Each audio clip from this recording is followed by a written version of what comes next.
Okay, here is the random, probably early 80s Yamaha Srv 540 for sale. Here is the serial number 8 Romeo 6-031560. As you can see, the engine, the upper half of the engine, the cylinders are removed. Here's the carb. Got a cover on the air filter. There's the carb, fuel line, brake, if you really want to check it out. Let's see how much light we got in here. Down in the cylinders, doesn't look like anything. It really doesn't look like there's any material. I know you can't see from the video, but there really is absolutely no material down in there. I was kind of surprised. Let's bring the hood down for you. Watch the carb. So, it's not cosmetically. The seat looks probably about the worst, and this weird green handle and the green skis. The gauges work accurately. Tachometer works. Speedometer works. I'm not sure about the mileage. The oil light comes on when you hit the brakes. I didn't really dive that deep into that. The kill switch doesn't work, so I installed this kill switch. It's waterproof. It's fine. Choke works. Key switch, don't have a key, doesn't work.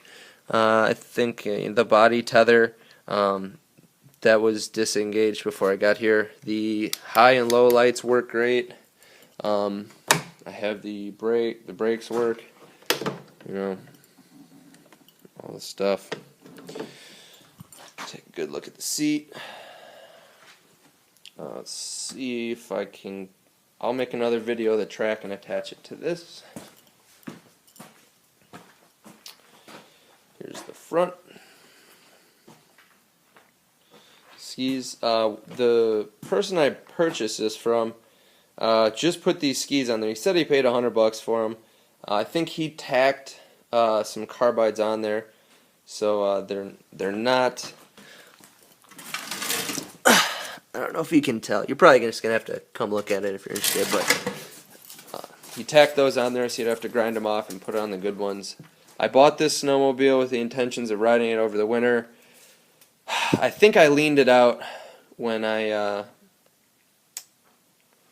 adjusted the carb. I put a 150 jet in there, which is what the service manual says to put in there for this altitude and pressure, altitude, and everything.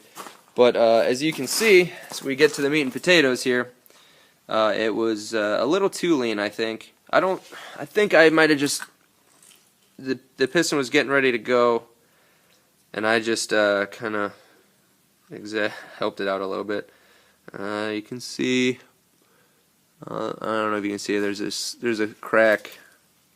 So we can get it, that comes up. I mean, it's bad, missing a part of the skirt right there.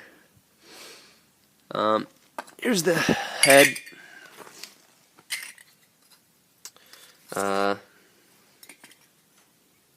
Check it out. Here's the bad cylinder. See if I go to the other side. I just mic'd it.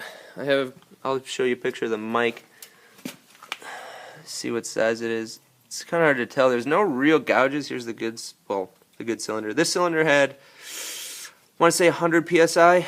The bad cylinder, number 2, this one, had 30, I think. It wouldn't move. Here's the other head.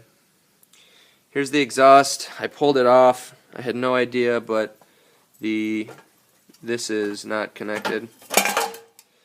So I don't know if you want to tack that. It just dumped smoke out of there. It's leaking oil. I don't know if the oil injection system is working correctly, but it's still on here. I have all the parts. The pump's still down there. It kind of wiggles a little bit. I was just going to disconnect everything and just mix the gas. I looked down in the tank. It looks like there might be some particles in there. If you're going to do the engine rebuild, I think it'd behoove you to, probably pull the tank out and clean it out. I think that's a good idea. I believe I just put a new headlamp bulb in here, a brand new halogen. So that's pretty good. As you can see, no windscreen. See if there's anything else. I have everything for it. It's a really easy install. I looked online. You can get the rebuild kit for $200. They have a lot of the sizes. The half millimeter over, the millimeter over, I think is the most common. But really, other than that, it wasn't too bad. You know, just low power. That's why I compression tested it and then pulled the cylinders off. Oh, the track. Okay, so I just mic'd the top of the bad cylinder, you know, where you would see the most amount of wear of this top cylinder in the video. Here's the mic, and it reads, if it'll focus in, maybe not, maybe, 2 inches, 2.9263. So I would say 2.96 is pretty good. And the right here is the track. It's really hard to get a video of this.